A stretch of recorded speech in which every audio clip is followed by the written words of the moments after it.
Meghan Telpner. Remember back in the day when I used to make cooking videos? It's your lucky day because we're making a gluten-free pizza crust.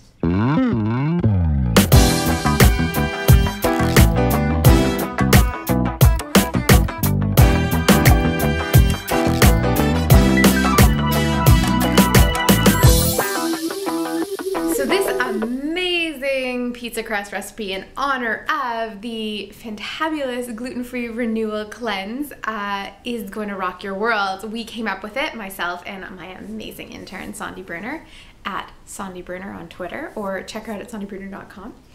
And what we did was we combined all of our amazing favorite ingredients to make the best pizza crust ever. So let's get cooking. So what we're using as our base for the crust is chickpea flour. Chickpea flour is phenomenal. Eat it. It's good for you. It's so rich in fiber. It's got a great, delicious flavor and bakes up really nicely. It's a good thing to use for things that don't need to rise too high. The fiber-dense flours are a bit tougher for, you know, cakes and stuff, but they're great for flat things like gluten-free pizza crust. So we're putting in our chickpea flour. We're gonna add a quarter cup of ground almonds that we actually ground together with some cumin for extra zing and spice. We're gonna put that in.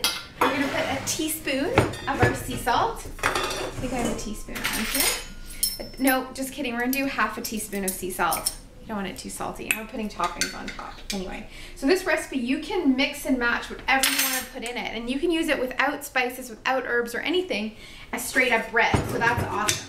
We're going to put in, because we're making it into a pizza crust, some fresh green onions and some fresh parsley. Both of these were delivered to us by our very attractive friends over at City Fresh Farms. I'm getting all flustered now thinking about it. So we're going to add in, again, to the mix, a cup of water, and we're going to add in 2 tablespoons of beautiful extra virgin cold pressed olive oil.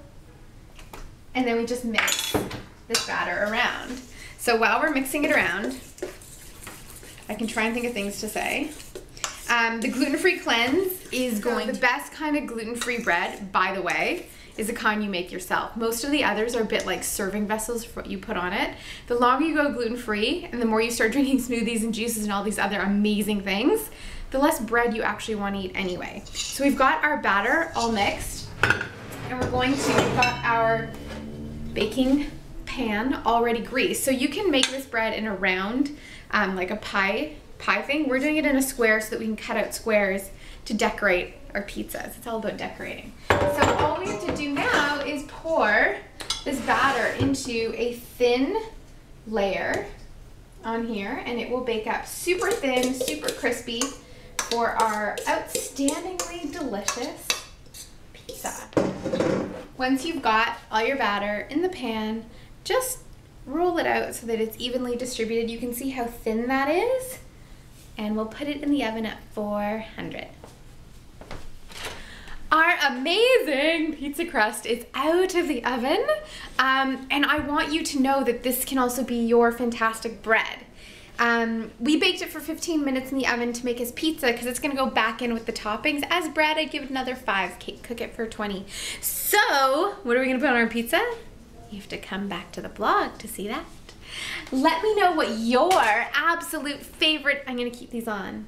Let me know what your absolute favorite in the whole wide world of gluten-free bread or pizza crust is, and share your recipe. That's it for today, bye!